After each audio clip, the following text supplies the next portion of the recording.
Good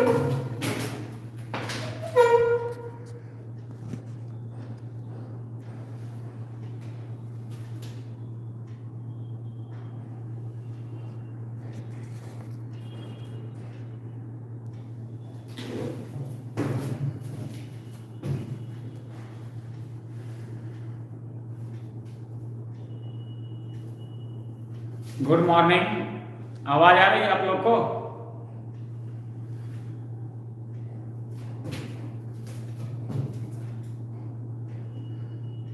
आप लोग जल्दी जल्दी जुड़िए। क्लास 12 का जो ब्रह्मास्त्र बैच चल रहा है, इस बार 2025 में जो एग्जाम देने वाले बच्चे हैं उनके लिए इम्पोर्टेंट क्लास चल रहा है। जो भी क्लास चल रहा है उसको बढ़िया से आप लोग देखा कीजिएगा, और जो दिक्कत रहे उसको 2 बार 3 बार करके वीडियो को भी बार बार बाद में देख सकते हैं। चलिए, Mithu Kumar, Chhotu Kumar, good morning. Good morning. Suraj Kumar, आवाज जा रही है आप लोग के पास? सूरज कुमार, छोटू कुमार, मिठू कुमार, आवाज आ रही है? सिंपल रॉय, चलिए ठीक है, तो क्लास स्टार्ट करते हैं। बिना लेट किए हम लोग क्लास स्टार्ट करते हैं। हिमांशु कुमार, छोटू कुमार, चलिए सबको गुड मॉर्निंग। Good morning. किसी तरह का डाउट भी अगर मान लेते हैं आप लोग की तरफ से अगर है तो क्वेश्चन को पूछा कीजिए, क्योंकि अब एग्जाम में ज़्यादा दिन नहीं है। एग्जाम में ज़्यादा दिन नहीं है। अगर किसी तरह का क्वेश्चन डाउट रहे तो वो सभी क्वेश्चन आप लोग पूछा कीजिए। स्टार्ट करते हैं। तो विद्युत द्विध्रुव आघूर्ण में सबसे पहले कुछ ऐसा करते हैं, कुछ देख लेते हैं पॉइंट्स।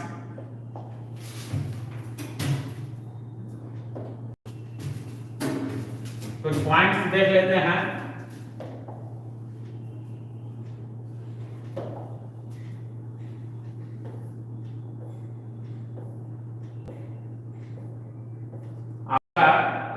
कुछ क्वेश्चन है।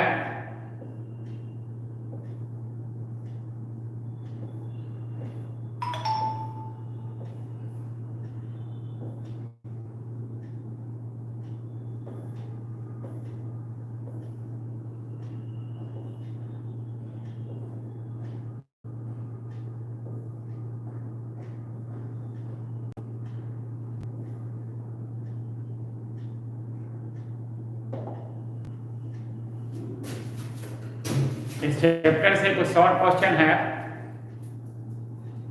ठीक है, Santosh Kumar, good morning. Santosh Kumar, good morning.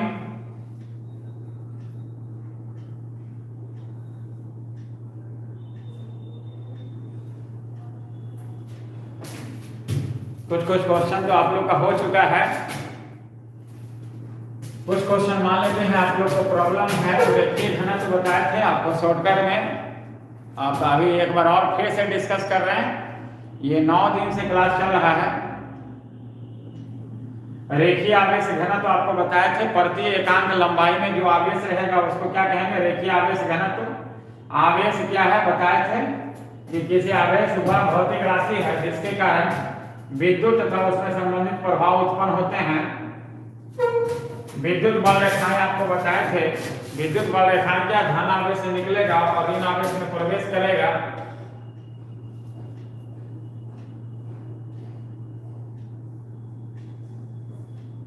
एक एक करके बता दें फिर से, बोलिए आप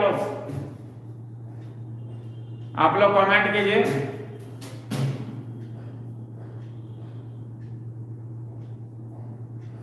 कुछ क्वेश्चन है तो आप लोग पूछिए।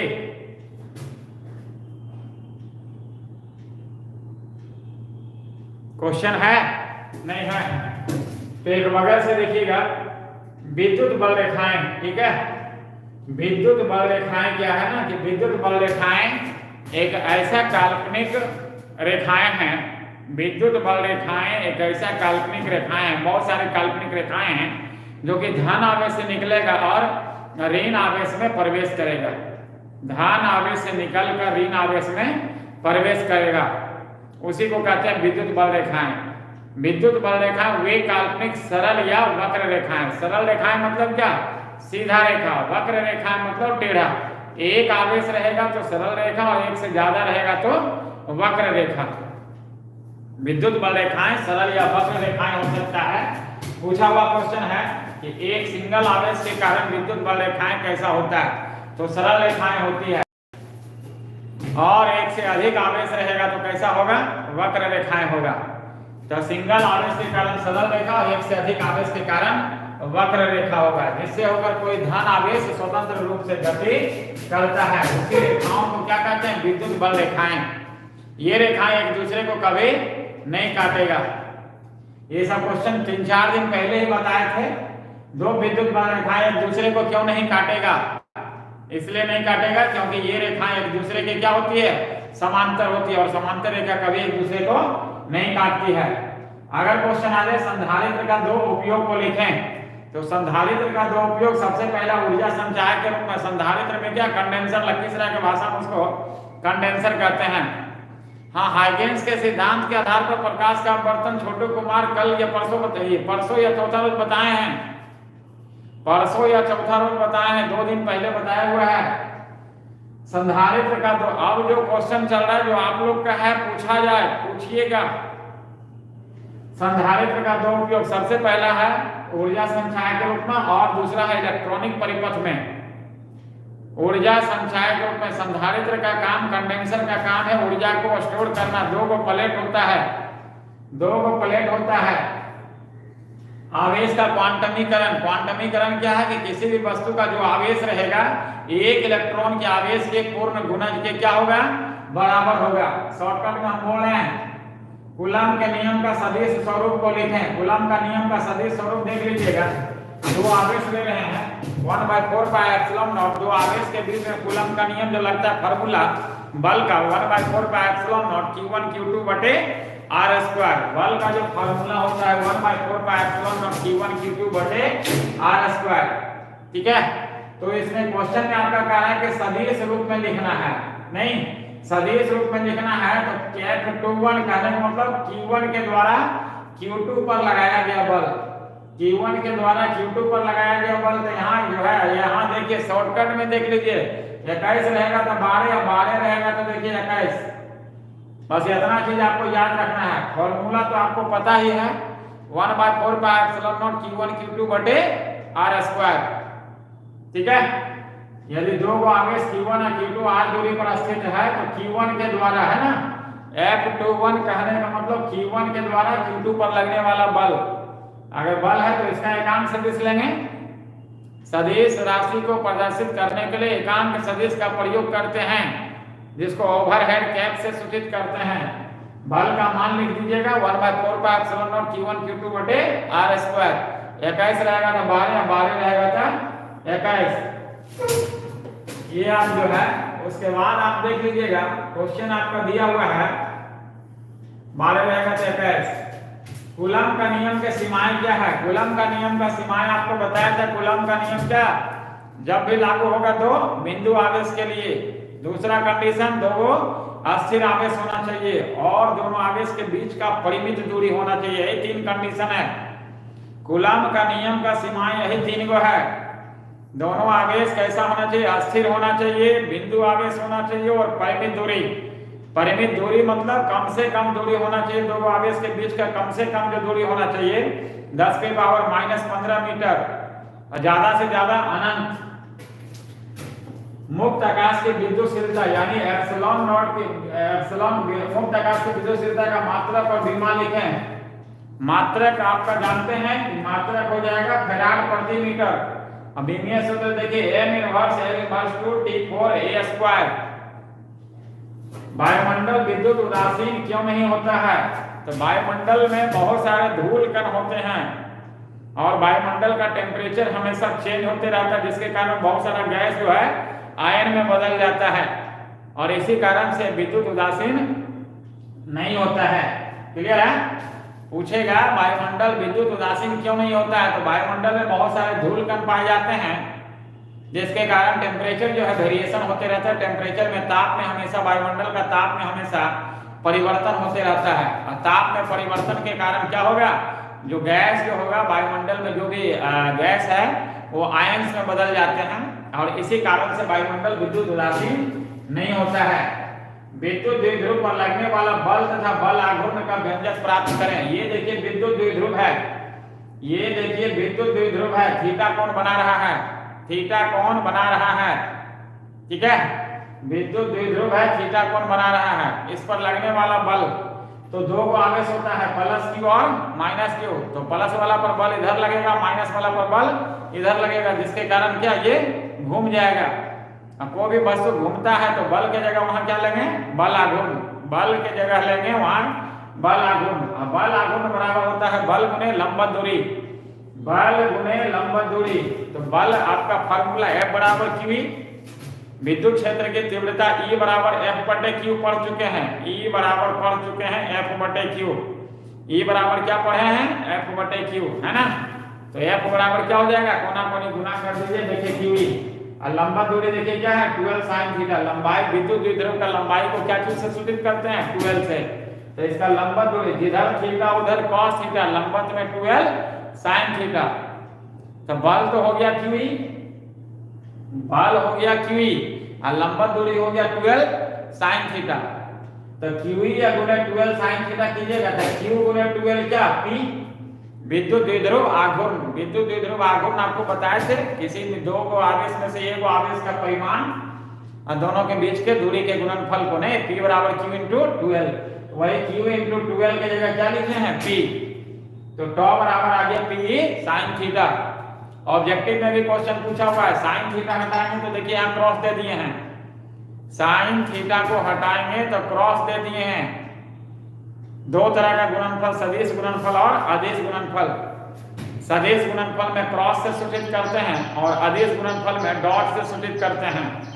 तो सदिश गुणनफल में क्रॉस से साइन थीटा को हटाएंगे तो क्या क्रॉस। अगला क्वेश्चन है द्विध्रुव के अस्थायी संतुलन और अस्थायी संतुलन से क्या समझते हैं। तो विद्युत द्विध्रुव का न्यूनतम स्थितिज ऊर्जा रहेगा, अगर स्थितिज ऊर्जा न्यूनतम रहेगा, ठीक है।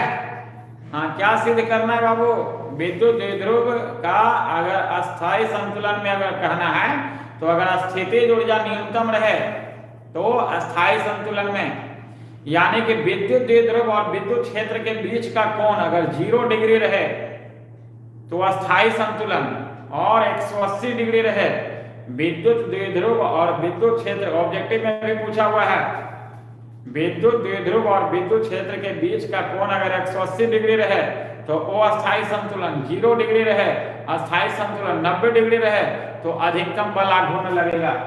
3 कंडीशन आप लोग का ये होता है, ठीक है। अगला क्वेश्चन है संधारित्र से क्या समझते हैं।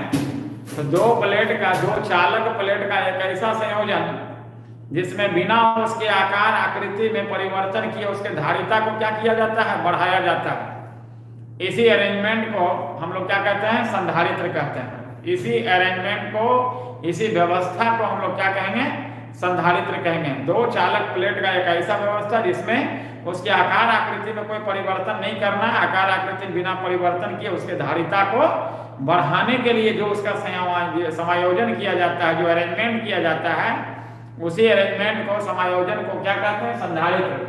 धारिता, धारिता कहने का मतलब क्या है कि किसी भी चालक प्लेट को दिया गया आवेश, संधारित्र का दो जो प्लेट होता है उसको जो आवेश दे रहे हैं और उसके कारण उसका जो विभवांतर बढ़ रहा है, तो दोनों के अनुपात को हम लोग कहेंगे संधारित्र की धारिता।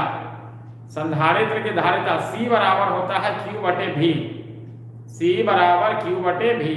तो संधारित्र के प्लेट को दिया गया आवेश, नहीं, जो आवेश दे रहे हैं और उसके कारण जो उसका विभवांतर बढ़ रहा है, दोनों के अनुपात को कहेंगे संधारित्र की धारिता।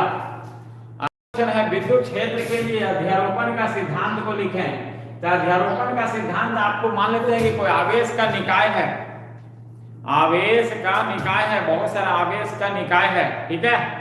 तो उस आवेश के निकाय में किसी एक आवेश पर सब बल लगाएगा, जितना आवेश रहेगा सब बल लगाएगा, ठीक है। जितना आवेश, हाँ राजा राम कुमार हो रहा है, ऑब्जेक्टिव होगा, बोर का सिद्धांत क्या है? क्वेश्चन फिर से लिखिए आप लोग। पहले ऐसा कीजिए, इसको होने दीजिए, 10 मिनट कम से कम होने दीजिए।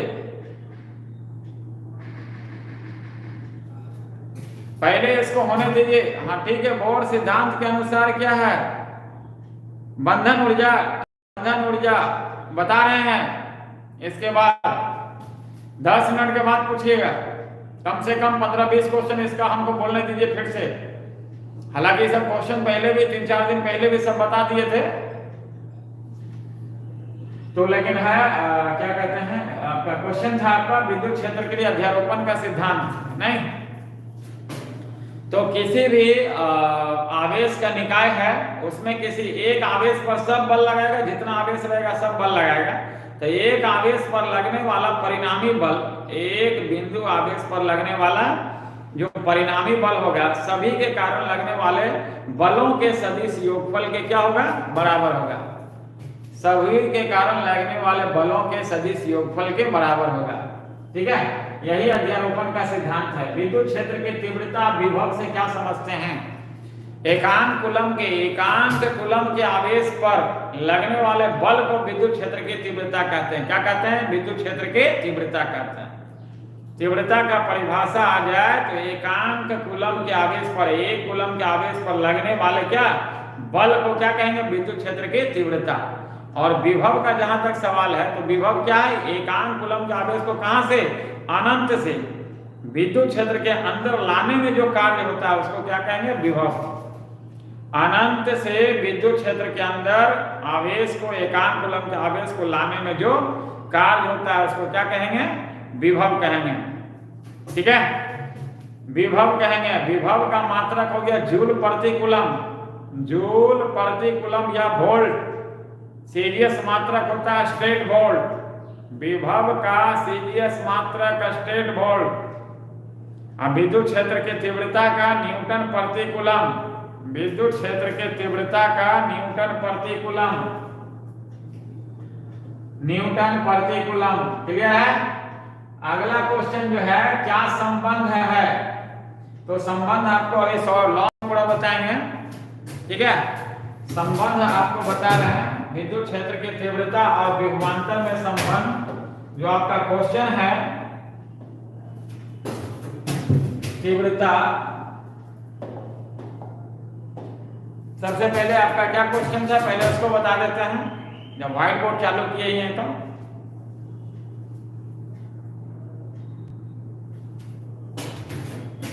पूछिए जल्दी।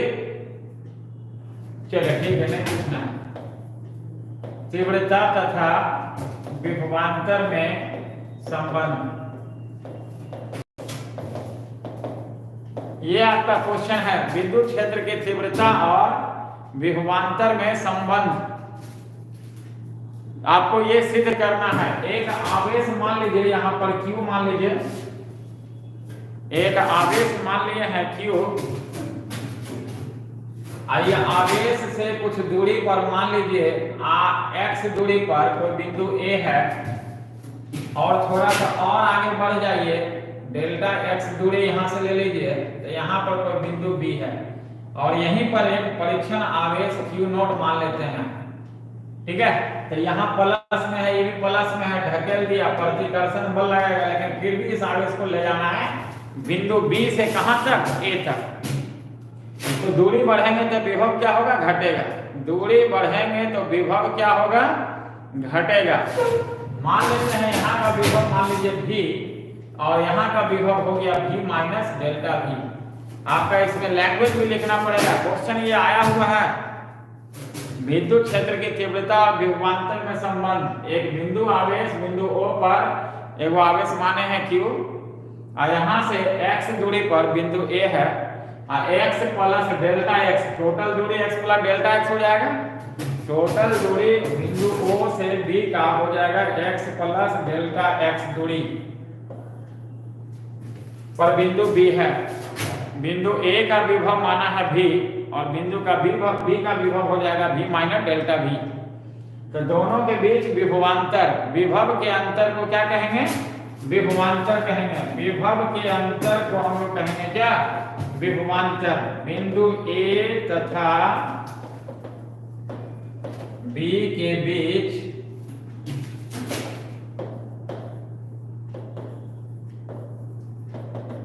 विभवांतर, विभव के अंतर को क्या कहेंगे? विभवांतर कहेंगे।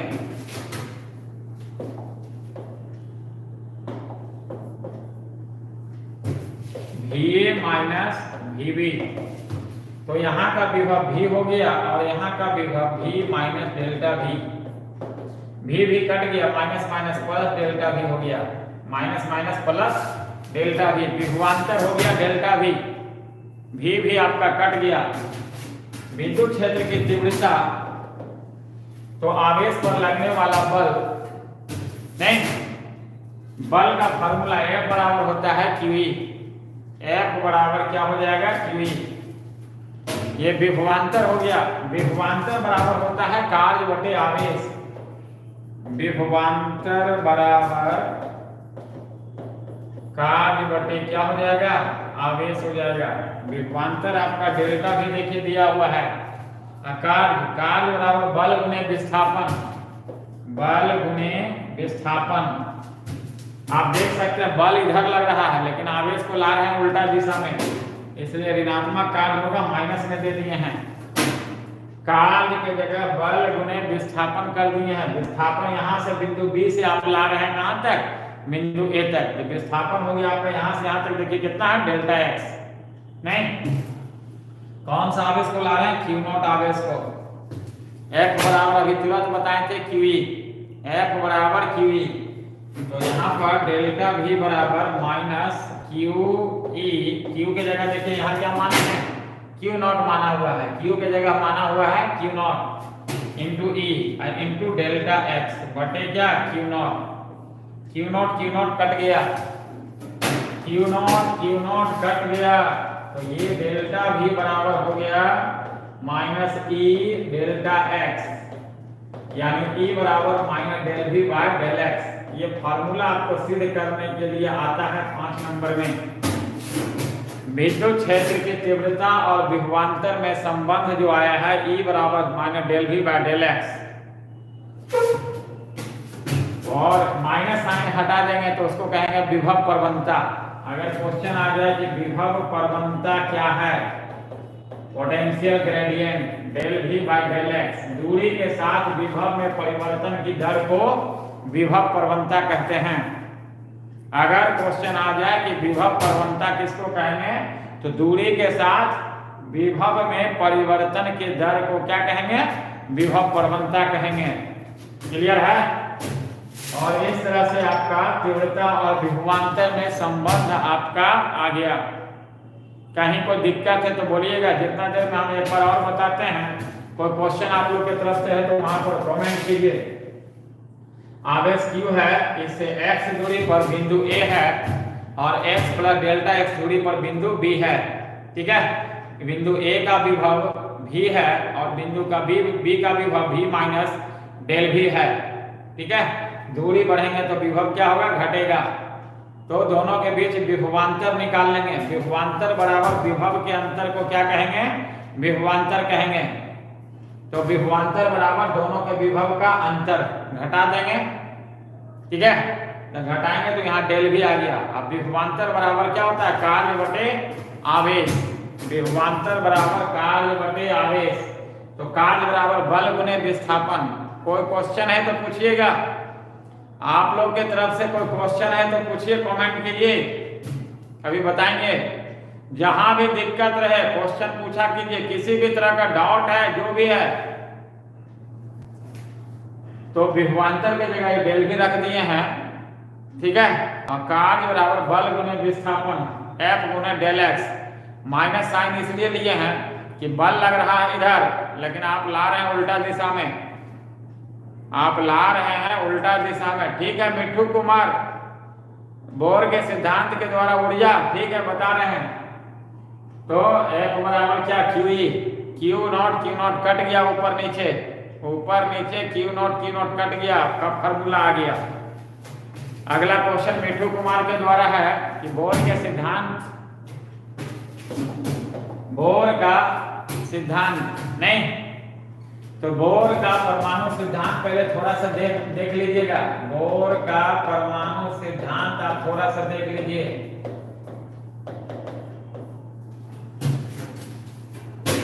बोर का परमाणु सिद्धांत आप देख लीजिए, बोर्स एटॉमिक प्रिंसिपल। तो नील्स बोर जो है एक वैज्ञानिक का नाम था। नील्स बोर एक वैज्ञानिक का नाम था।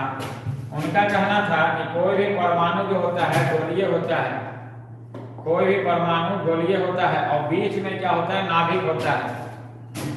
कोई भी परमाणु गोलीय होता है और बीच में नाभिक होता है। नाभिक के चारों ओर विभिन्न कक्षाओं में इलेक्ट्रॉन परिक्रमा करते रहता है।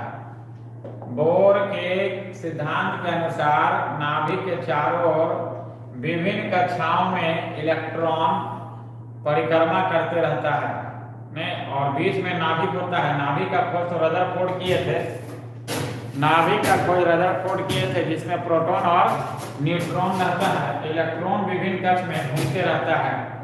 ये बोर का परमाणु, ये परमाणु का क्या है, नाभिक है। और इसी नाभिक के चारों ओर विभिन्न कक्षाओं में इलेक्ट्रॉन परिक्रमा करते रहता है। लेकिन बोर का कहना था कि नाभिक के चारों ओर सभी कक्ष में इलेक्ट्रॉन परिक्रमा नहीं करता। ठीक है, इलेक्ट्रॉन सभी कक्ष में परिक्रमा नहीं करता है। इलेक्ट्रॉन सिर्फ उसी कक्ष में परिक्रमा करता है नाभिक के चारों ओर। नाभिक के चारों ओर सिर्फ उसी कक्ष में परिक्रमा करता है जिसमें उसका कोणीय संवेग जो होगा h/2 पाई के समानुपाती होता है। बोर का कहना था कि नाभिक के चारों ओर विभिन्न कक्ष में इलेक्ट्रॉन परिक्रमा करेगा, हम ही नहीं करें, लेकिन सभी कक्ष में परिक्रमा नहीं करेगा। जिस कक्ष में करेगा उसी कक्ष में करेगा जिसमें उसका कोणीय संवेग h/2 पाई के क्या होगा, समानुपाती होगा। और जिसमें ऐसा होता है उसको अनुमेय कक्षा कहते हैं, परमिसिबल ऑर्बिट। जब समानुपाती चिन्ह हटाएंगे तो एक नियतांक लेंगे n। यहाँ n हो गया कक्ष का संख्या, n हो गया कक्ष का संख्या। ठीक है, ये हो गया आपका। क्लियर है, कहीं कोई दिक्कत? ये बोर का कहना था। अगर त्रिज्या निकालना है तो त्रिज्या आप निकाल लीजिएगा, त्रिज्या आपका निकल जाएगा। वेग भी निकालना है तो वेग भी निकल जाएगा, ऊर्जा भी निकालना है तो ऊर्जा भी निकल जाएगा। इस तरह का जो है बोर का कहना था।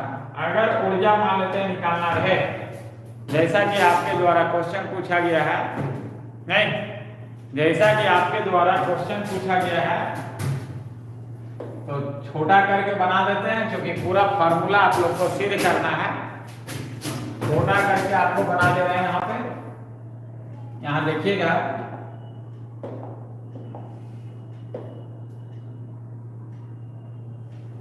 ये हो गया, इसका जेड ही हो गया आगे, नहीं। और यहाँ जो है इलेक्ट्रॉन आपका घूम रहा है, नाभिक के चारों ओर इलेक्ट्रॉन क्या है, घूम रहा है, नहीं।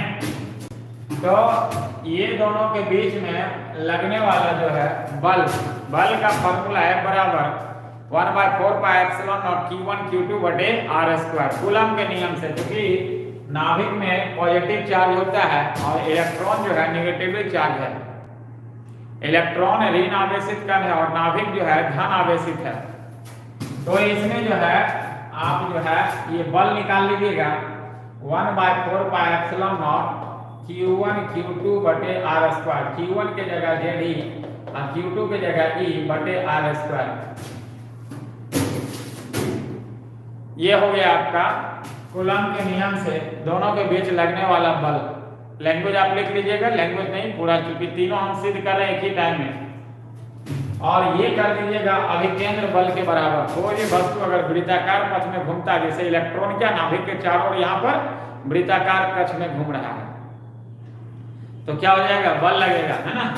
कौन सा बल, अभिकेंद्र बल, mv² बटे r, mv² बटे r, है ना। जो कूलम का बल है वो किसके बराबर, अभिकेंद्र बल के बराबर। ठीक है, एक r आपका कट गया,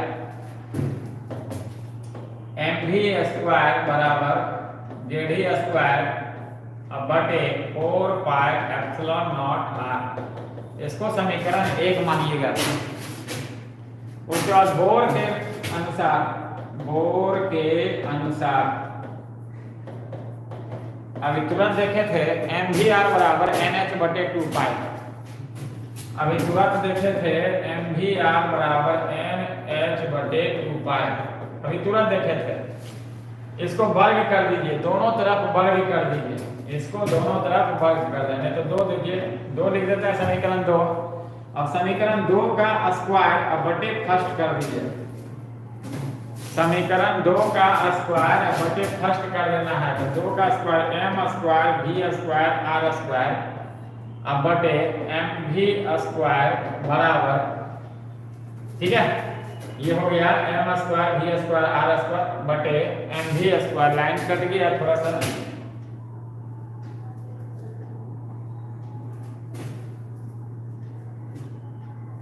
लाइट चली गई, 2 मिनट में आ रहे हैं।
वोल्टेज अप डाउन हो रहा था,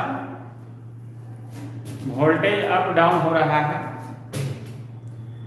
उतना देर में कुछ सुन लीजिएगा। जैसा कि क्वेश्चन आप लोग का कमेंट के द्वारा क्वेश्चन नहीं पूछा जाता है, जितना क्वेश्चन आप लोग पूछा कीजिए, जितना क्वेश्चन है आप लोग पूछा कीजिए, किसी तरह का डाउट्स वगैरह रहे पूछा कीजिए, क्योंकि परीक्षा आप लोग का नजदीक है। चलिए पहले सबसे पहले तो हम जो चल रहे थे, जो बता रहे थे उसको देखिएगा। ये नाभिक हो गया, बीच में नाभिक हो गया, नाभिक में जेडी हो गया आवेश, नहीं नाभिक का आवेश जेडी हो गया और ये इलेक्ट्रॉन घूम रहा था। तो अभिकेंद्र बल विद्युत बल के बराबर लिखे थे 1/4πε0 जेडी गुणे ई Q1 Q2 बटे R स्क्वायर। नाभिक से परमाणु का त्रिज्या R माने थे, बराबर अभिकेंद्र बल के किए थे mv स्क्वायर बटे R। अभिकेंद्र बल का फार्मूला होता है mv स्क्वायर बटे R। एक R आपका कट गया था तो 1/4πε0 mv स्क्वायर बराबर जो आया था जेडी स्क्वायर बटे 4πε0 R। इसको समीकरण 1 मानेंगे। उसके बाद बोर के अनुसार, बोर का भी तुरंत देखे थे, कहना था mvr बराबर क्या था nh/2 इसको समीकरण 2 मान लेंगे।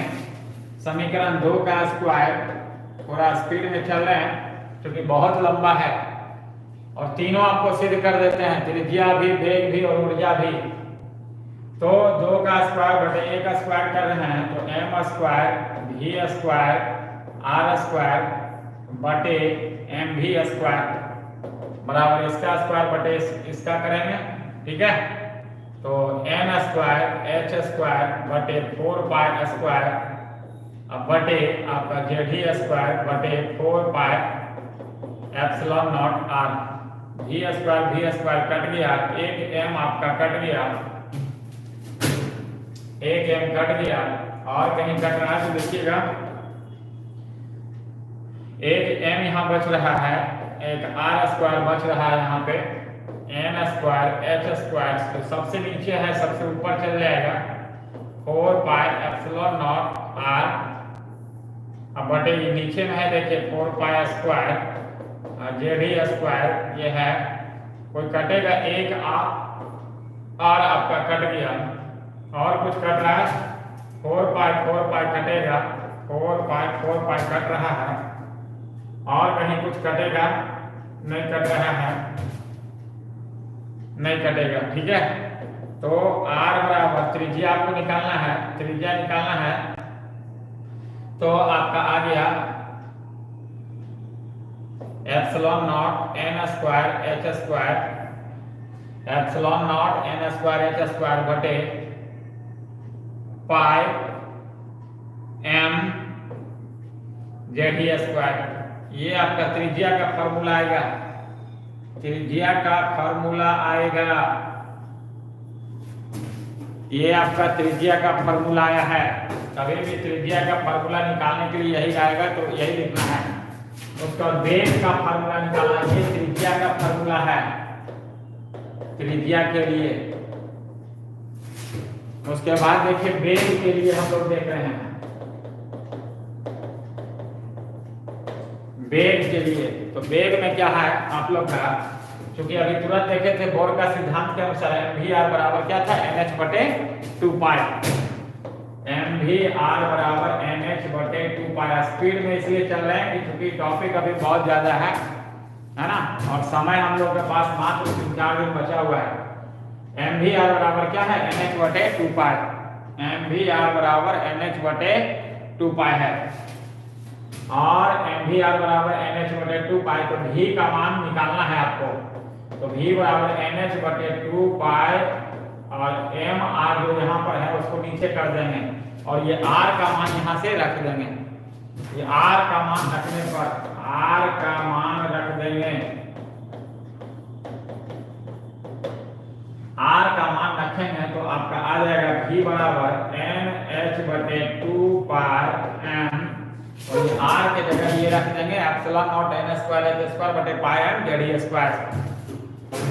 ये आर का मान यहाँ से रखेंगे epsilon not an square H square बटे बटे तो हम ऊपर चल जाएगा पाई एम जेड ही स्क्वायर, ये ऊपर चल जाएगा, कटेगा तो काट दीजिए, पाई कट गया और कटेगा एम भी कट गया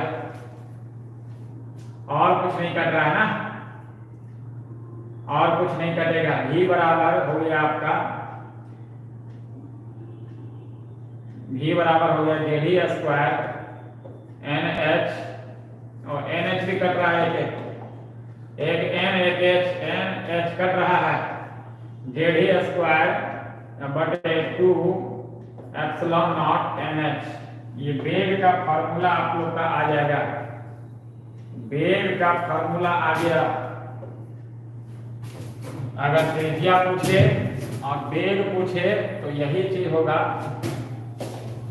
त्रिज्या पूछे चाहे वेग पूछे तो इस तरह से आपको बना देना है। त्रिज्या पूछे चाहे वेग पूछे, बढ़िया से आप लोग घर में भी इसको देख लीजिएगा एक बार, घर में भी इसको एक बार देख लेना है।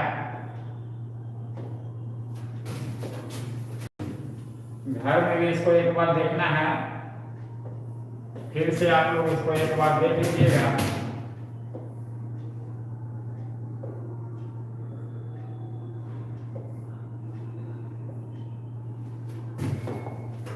ठीक है, उसके बाद ऊर्जा है ना, तो ऊर्जा जो है आपका दोनों ऊर्जा हो गया, गतिज ऊर्जा और स्थितिज ऊर्जा। ऊर्जा में दोनों ऊर्जा आ गया, स्थितिज ऊर्जा और गतिज ऊर्जा।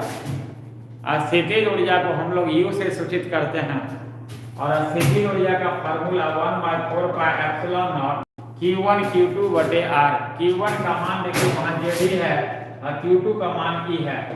Q1 Q2 बटे R, ठीक है, बटे R। R का मान यहां से रख देंगे। R का मान जो यहाँ आया है epsilon not n square h square बटे पाई जेडी स्क्वायर रख देंगे। R का मान रखने पर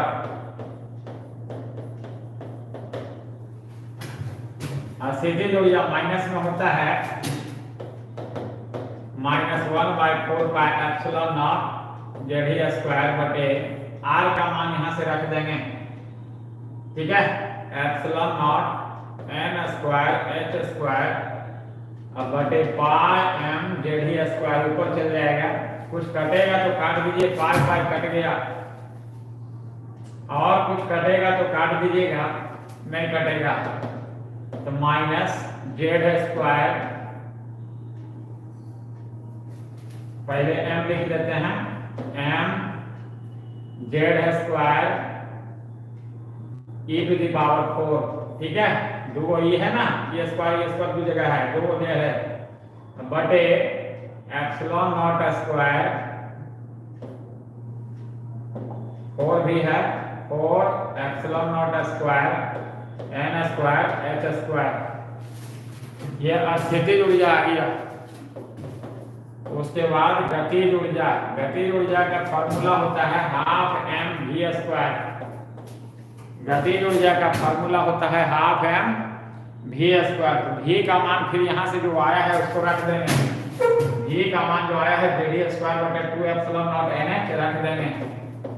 गतिज ऊर्जा हाफ m और v का मान देखिए यहाँ से रख रहे हैं जेडी स्क्वायर बटे क्या है 2 एप्सिलॉन नॉट nh, इसका स्क्वायर है तो स्क्वायर कर देंगे। गतिज ऊर्जा बराबर हो गया आपका Z square e to the power 4 बटे नहीं m भी है m Z square e to the power 4 बटे 4 दूनी 8 एप्सिलॉन नॉट था 8 epsilon naught square n square h square का स्क्वायर करना है, स्क्वायर करना, दो यहाँ भी है तो स्क्वायर कीजिएगा तो 2 दूनी 4 और दूनी 8 epsilon naught square n square h square. ये गतिज ऊर्जा आ गया और ये स्थितिज ऊर्जा, दोनों ऊर्जा को प्लस कर देंगे तो कुल ऊर्जा आ जाएगा। तो कुल ऊर्जा जो होगा टोटल एनर्जी, गतिज ऊर्जा प्लस स्थितिज ऊर्जा, टोटल एनर्जी जो होगा दोनों ऊर्जा को प्लस कर देंगे। गतिज ऊर्जा का फार्मूला देखिए आया हुआ है m Z square e to the power 4 बटे 8 epsilon naught square n square h square plus minus में है तो प्लस माइनस माइनस कर दिए हैं m Z square e to the power 4 upon 4 epsilon naught square n square h square, ठीक है। ये हो गया आपका, जो कॉमन आएगा उसको कॉमन ले लेंगे, टोटल एनर्जी का जो कॉमन आएगा उसको कॉमन ले लेंगे। तो ये m Z square e to the power 4 बटे 4 epsilon naught square n square h square common आ गया। m Z square e to the power 4 बटे 4 epsilon naught square n square h square common आ गया। यहाँ 1/2 माइनस 1 ये बच रहा है, 1/2 और माइनस 1 बच रहा है। तो 1/2 में 1/2 चला, 1/2 माइनस 1 कीजिएगा तो आपका आ जाएगा -1/2। तो -1/2 कीजिएगा तो टोटल एनर्जी जो आ गया आपका फार्मूला सिद्ध होके, कहने का मतलब -m Z square e to the power 4 बटे 8 epsilon naught square n square h square. ये फार्मूला आप लोग को सिद्ध करके आएगा, यही फार्मूला आप लोग का सिद्ध करके आएगा, ठीक है, यही फार्मूला आप लोग का सिद्ध करके आएगा। क्लियर है? कहीं कोई दिक्कत है तो बोलिएगा, क्योंकि इसको एक बार और देखना है, लंबा है, बहुत लंबा है, इसलिए इसको एक बार और देखिएगा घर में भी। इस तरह का गतिज ऊर्जा और स्थिति। और कोई क्वेश्चन है तो बोलिए, आप लोग के तरफ से और कोई क्वेश्चन है तो बोलिएगा, क्वेश्चन है तो बोलिए,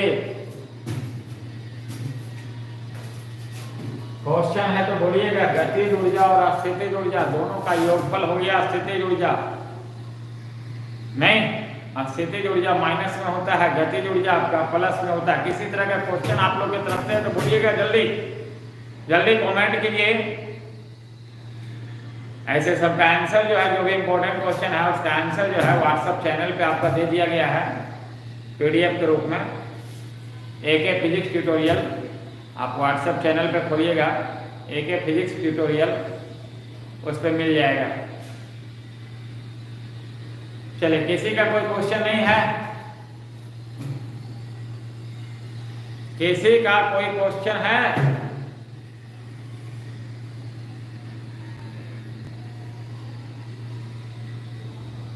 क्वेश्चन आप लोग अरेंज करके रखा कीजिए, कुछ भी पूछना है एक तरह से समझिए आप लोग का ऑफलाइन क्लास ही हो रहा है। किसी भी तरह का डाउट्स है अगर तो आप लोग क्वेश्चन पूछा कीजिए। इस समय जो क्लास आप लोग का चल रहा है रोज 11:15 में सुबह, तो आप लोग का कोई डाउट रहे तो कोई क्वेश्चन रहे तो आप लोग पूछा कीजिए।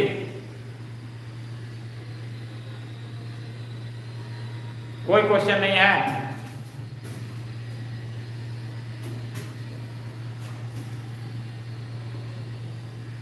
किसी भी तरह का कोई क्वेश्चन है तो बोलिएगा।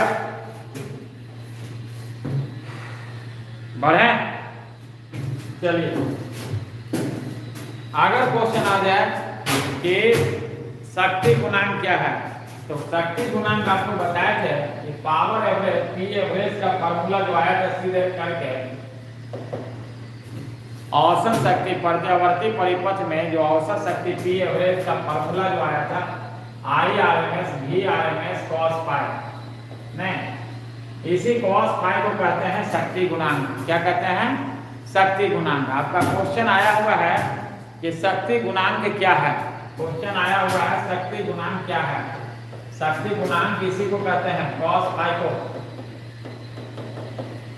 शक्ति गुणांक। फिर भी अभी क्वेश्चन आप लोग का करा रहे हैं जो पूछा हुआ है, आप लोग की तरफ से अगर कोई क्वेश्चन है तो पूछिए। शक्ति गुणांक को cos फाई से सूचित करते हैं, तो शक्ति गुणांक बराबर पी एवरेज बटे IRMS VRMS। नहीं, एवरेज मतलब औसत शक्ति, ये हो गया औसत शक्ति